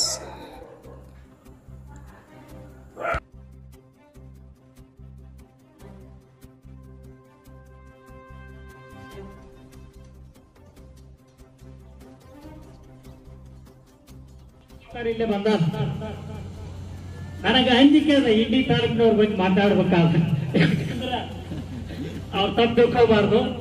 ಆದ್ರೆ ಅಷ್ಟೇ ಪ್ರೀತಿನೂ ಬಂತು. ಇನ್ನೇ ಇದೆ ನಮ್ಮ ಕಾಮರಾಜ್ ಬಿರಾದರ್ ಅವರ ಮಾವಂದಿರು ಎಲ್ಲ 5 ಜನ ನಮ್ಮ ಅಳಿಯಂದಿರನ್ನ ವೇದಿಕೆ ಮೇಲೆ ಪರಮ ಪೂಜ್ಯರ ಸಾನ್ನಿಧ್ಯದಲ್ಲಿ ಕುಂದಿರಿಸಿ ಅವರಿಗೆ ಆಶೀರ್ವಾದ ಕೊಡಿಸಿದ್ರಲ್ಲ, ಅದೆಂತ ದೊಡ್ಡ ಮನಸ್ಸು, ಅದೆಂತ ದೊಡ್ಡ ಮನಸ್ಸು. ಅದೇ ದೊಡ್ಡ ಮನಸ್ಸಿನ ತಾಯಿಯ ಒಂದು ತ್ಯಾಗವೇ ನಾವು ನೀವು ಎಲ್ಲ ಕೂಡುವುದಕ್ಕೆ ಮುಖ್ಯವಾದ ಕಾರಣ ಅಂತ ಹೇಳಿದ್ರೆ ತಪ್ಪಾಗ್ಲಿಕ್ಕಿಲ್ಲ. ದಿವಂಗತ ಲಿಂಗೈಕ್ಯ ಭೋಜರಾಜ್ ಅವರೇನು ದೊಡ್ಡ ಶ್ರೀಮಂತರಾಗಿ ಇಲ್ಲಿ ಬರಲಿಲ್ಲ. ಒಂದು ಕೆಲಸವನ್ನ ಹಿಡ್ಕೊಂಡು ಬಂದ್ರು, ಅದು PWDಯಲ್ಲಿ ಇನ್ಸ್ಪೆಕ್ಟರ್ ಅಂತಕ್ಕಂಥ ಒಂದು ವರ್ಕ್. ಅವತ್ತಿನ ಇನ್ಸ್ಪೆಕ್ಟರ್ ಇವತ್ತಿನ ಬಹುಶಃ ಸಾಹೇಬರು ಹೇಳ್ಬೋದು ಎಂಜಿನಿಯರ್ಗೂ ಹೆಚ್ಚಿನ ತಾಕತ್ತಿತ್ತು. ಅವ್ರು ಹೆಂಗಿದ್ರು ಅಂತಂದ್ರ, ಯಾರಾದ್ರೂ ಒಬ್ಬ ಸಣ್ಣ ಹುಡುಗ ಈ ದಾರಿಯಲ್ಲಿ ಹೊಂಟಿದ್ದ ಅಂದ್ರೆ ಅವನು ಕರೆದು ಮಾತಾಡಿಸಿ, ಏನ್ ನಿನ್ನ ಹೆಸರ, ಏನ್ ಮಾಡ್ತಿದಿ, ಶಾಲಿಗೆ ಹೋಗ್ತೀಯನೋ, ನಿಮ್ಮಪ್ಪ ಏನ್ ಮಾಡ್ತಾನ, ಇದನ್ನು ಕೇಳುವ ಸ್ವಭಾವ ಅವ್ರಿಗೆ. ಈ ಸ್ವಭಾವ ನನಗೆ ಯಾವಾಗ ಗೊತ್ತಾಯಿತು ಅಂದ್ರ, 4 ವಾರದಾಗ ದಿವಂಗತ ದೇಶಮುಖರ ಕೈಯಲ್ಲಿ ನಾವೆಲ್ಲ ಕೆಲಸ ಮಾಡೋರು, ರಾಜಕಾರಣಿಗಳ ಕೈಯಲ್ಲಿ ಕೆಲಸ ಮಾಡ್ತಿದ್ದೀವಿ. ಅವರು ಅಷ್ಟೇ ಕಟ್ಟ ಅಭಿಮಾನಿ, ದೇಶಮುಖರ ಅಭಿಮಾನಿ. ಅವ್ರು 4 ವಾರದಾಗ ಬಂದಾಗ ನನಗ ಅವ್ರಿಗೆ ಹೆಂಗೋ ಪರಿಚಯ ಆಯ್ತು. ನನಗೆ 4 ವಾರದವ ಅಂತಾನೆ ಅವ್ರು ತಿಳ್ಕೊಂಡಿದ್ರು. ಆದ್ರೆ ಅದು ಹಿಂಗ ಸರ್, ನಾನು ಹಿಂಗ ಹರಿಜನ್ ಮಾಸ್ತರ ಹೇಳಿದ್ದ. ಈ ಸಮಾಜದಲ್ಲಿ ಹುಟ್ಟಿದವರು, ಇಲ್ಲಿ ಇರ್ತಕ್ಕಂಥವ್ರು ಎಲ್ಲರೂ ಸಾಯುವವರೇ. ಅದು ಬಹಳ ಮಂದಿಗೆ ಯಾರ ನಾ ಇಲ್ಲೇ 100 ವರ್ಷ ದಾಡ್ತೀನಿ ಅಂತ ತಿಳ್ಕೊಂಡಿದ್ರು, ದಯಮಾಡಿ ತಪ್ಪು ತಿಳ್ಕೊಬೇಡ್ರಿ, ನಾವು ಎಲ್ಲರೂ ಸಾಯುವವರು. ಅದು ಬಹಳ ದೊಡ್ಡ ಪ್ರಮಾಣದಲ್ಲಿ ಭೋಜರಾಜ್ ಅವರಿಗೆ ಗೊತ್ತಿತ್ತು ಅಂತಕ್ಕಂಥ ಮಾತನ್ನ ನಾನಿಲ್ಲಿ ಹೇಳಿಕ್ಕೆ ಇಷ್ಟಪಡ್ತೇನೆ. ಆ ಭೋಜರಾಜರಲ್ಲಿರ್ತಕ್ಕಂಥ ಸಂಸ್ಕೃತಿಯ ಫಲ ಅಂತ ಹೇಳಿದ್ರೆ ತಪ್ಪಾಗ್ಲಿಕ್ಕಿಲ್ಲ. ಅವರು ಬಡವರನ್ನ ಹತ್ತಿರದಿಂದ ನೋಡ್ತಕ್ಕಂಥ ಶಕ್ತಿ, ಅವರು ಬಡ ನಿರ್ಗತಿಕರನ್ನ ಅನೇಕ ಜನ, ನಮ್ಮಲ್ಲೇ ಇವತ್ತೊಬ್ಬವ ಸೆಟಪ್ ಚಲವಾದಂತ IB ಒಳಗೆ ಇವತ್ತಿಗೆ ದುಡಿತಾನ. ಅವನ ಅವತ್ತಿನಿಂದ ಇವತ್ತಿನವರೆಗೂ ಅವನ್ನ ಅಲ್ಲಿ ಸೇರಿಸೋದಕ್ಕೆ ಕಾರಣ ಅದೇ ಗೌಡ್ರಿ ಅಂತಾನೆ ಹೇಳ್ತಾರೆ. ಇಂಥವ್ರು 100 ಮಂದಿ, ಅವ್ರು ಇರುವುದು ವರ್ಕ್ ಇನ್ಸ್ಪೆಕ್ಟರ್. ಆದರೆ ಅವರಲ್ಲಿರ್ತಕ್ಕಂಥ ದೊಡ್ಡ ಶಕ್ತಿ, ಅವರಲ್ಲಿರ್ತಕ್ಕಂಥ ಒಂದು ಜನರನ್ನ ಕರೆದುಕೊಂಡು ಹೋಗ್ತಕ್ಕಂಥ ಶಕ್ತಿ, ಬಡವರನ್ನ ಹತ್ತಿರಕ್ಕೆ ಕರೀತಕ್ಕಂಥ ಶಕ್ತಿ, ಶೈಕ್ಷಣಿಕ ಮೌಲ್ಯಗಳನ್ನ ಮಕ್ಕಳ ಮನಸ್ಸಿನಲ್ಲಿ ಹಾಕಿರೋದ್ರಿಂದನೇ ಆ ಮಕ್ಕಳು ಅವರೇನು ದೊಡ್ಡ ಶ್ರೀಮಂತರಲ್ಲ. ಈ ಶಿಕ್ಷಣ ಸಂಸ್ಥೆಗೆ ಸಾಹೇಬ್ರ ಅಂತ ಒಂದು ಆರ್ಥಿಕವಾದ ದೊಡ್ಡ ಹಿನ್ನೆಲೆ ಅಂತೂ ಇಲ್ಲವೇ. ಆದ್ರೆ ಅದಕ್ಕೆ ಹಿನ್ನೆಲೆ ಇರೋದು ಆ ಪುಣ್ಯಾತ್ಮನ ಎಲ್ಲರನ್ನ ಕರೆದುಕೊಂಡು ಹೋಗ್ತಕ್ಕಂಥ, ಅದರಲ್ಲೂ ಮುಖ್ಯವಾಗಿ ಮಧ್ಯಮ ವರ್ಗದ ಯುವಕರನ್ನ, ಮಕ್ಕಳನ್ನ ಈ ಶಾಲೆಯಲ್ಲಿ 100ಕ್ಕೆ 90ರಷ್ಟು ಮಧ್ಯಮದ ವರ್ಗದ ಮಕ್ಕಳು, ಅವ್ರು ಯಾವುದೇ ಜಾತಿಯವರು ಇರ್ಬೋದು. ಬಹಳ ದೊಡ್ಡ ಶ್ರೀಮಂತರನ್ನ, ಬಹಳ ದೊಡ್ಡ ನಮ್ಮ ಸೇಡ್ಜಿಯವರ ಮಗನ ನಾವೆಲ್ಲೋ ಹಚ್ಚಬಹುದು, ಆದರೆ ವಿಜಯಕರ್ ಮಗನ ಇಲ್ಲಿ ಹಚ್ಚಲಿಕ್ಕೆ ಸಾಧ್ಯ ಇದೆ. ಆ ಮಟ್ಟಕ್ಕೆ ಅವರು ಈ ಒಂದು ಸಂಸ್ಕಾರಯುತವಾದಂತ ಕುಟುಂಬವನ್ನ ನನ್ನ ತಾಲೂಕಿಗೆ ಕೊಟ್ಟಿರುವುದು, ನಾವು ನೀವೆಲ್ಲ ಆ ದಿವಂಗತರಿಗೆ ಎಷ್ಟು ಧನ್ಯವಾದಗಳಲ್ಲಿ ಹೇಳಿದ್ರು ಕೂಡ ತಪ್ಪು ಅಂತಕ್ಕಂಥ ಮಾತನ್ನ ನಾನು ಹೇಳಲಿಕ್ಕೆ ಇಷ್ಟಪಡ್ತೇನೆ. ಅನೇಕ ಜನ ಕಾಮರಾಜ್ ಅಥವಾ ಅವರ ಬಳಗವನ್ನು ನೋಡಿದಾಗ ನಮಗೊಂದು ಖುಷಿ ಅನ್ಸುತ್ತೆ. ಕೊಲ್ಲ ಅವರು ಇರ್ಬೋದು, ಗೊಳಸಂಗಿಯವರು ಇರ್ಬೋದು, ಸ್ವಾಮಿಗಳು ಇರ್ಬೋದು, ಸಂಗಪ್ಪಣ್ಣ ಇರ್ಬೋದು, ಎಲ್ಲರೂ ಕೂಡ ದಿನ ಒಂದ್ಸಲ ಕೂಡ್ಲಿಕ್ಕೂ 2ನೇ ದಿನ ನಾವು ಕೂಡಿರ್ತೀವಿ ಪೂಜರೆ. ಅವರಲ್ಲಿ ವಿಚಾರ ಹೆಂಗದಾವ ಅಂದ್ರ, ಅಗರ್ಭ ಶ್ರೀಮಂತರೇನೋ ಬಹಳ ದೊಡ್ಡ ಶ್ರೀಮಂತರು ಎಂದು ನಮ್ಮ ದೇಶಮುಖರಿದ್ದು ಅಂಥವ್ರು ಏನು ಜನರ ಬಗ್ಗೆ ಮಾತಾಡ್ತಿದ್ರು, ಆ ಮಾತುಗಳನ್ನ ಆ ಯುವಕರು ಮಾತಾಡ್ತಾರೆ, ಆ ಕುಟುಂಬ ಮಾತಾಡ್ತಾರೆ. ಯಾಕೆ ಈ ಮಾತನ್ನ ನಾನು ಹೇಳಕತ್ತೀನಿ ಅಂದ್ರ, ಅವರಿಗೆ ಆ ತಂದೆ ತಾಯಿಯ ತಾಯಿ ಇಲ್ಲೇ ಗೊತ್ತಾಗ ನನಗೆ ಬಹಳ ಇಷ್ಟು ಖುಷಿ ಅನ್ಸುತ್ತ. ಇಂಥವ್ರು ಊರಿಗೆ ಒಂದು 10 ಮಂದಿ ಇದ್ರ, ಈ ಬಡವರು, ಈ ಮಧ್ಯಮದ ವರ್ಗದವರು ಎಲ್ಲ ರೀತಿಯ ಸೌಕರ್ಯಗಳನ್ನ ಸಮಾಜದಲ್ಲಿ ಪಡೀಲಿಕ್ಕೆ ಸಾಧ್ಯ ಅಂತಕ್ಕಂಥ ಮಾತನ್ನ ಹೇಳಿ, ಇನ್ನು ಅನೇಕ ಜನ ಪೂಜ್ಯರು ಮೇಲಾಗಿ ನನಗೆ ಒಂದು ಖುಷಿಯಾಗಿದೆ. ಶಾಸಕರಾದಂತ ವಿಜಯಾನಂದ ಕಾಶಪ್ಪನವರು ಇಲ್ಲಿ ಬಂದಿದ್ದಾರೆ. ಅವರಿಗೆ ನಾನು ಲೈಕ್, ಶೇರ್ ಮತ್ತು ಸಬ್ಸ್ಕ್ರೈಬ್ ಮಾಡುವ ಮೂಲಕ ನಮ್ಮನ್ನ ಪ್ರೋತ್ಸಾಹಿಸಿ. ನಿರಂತರ ಸುದ್ದಿಗಳಿಗಾಗಿ ನೋಡ್ತಾ ಇರಿ ಚಕ್ರವರ್ತಿ ನ್ಯೂಸ್.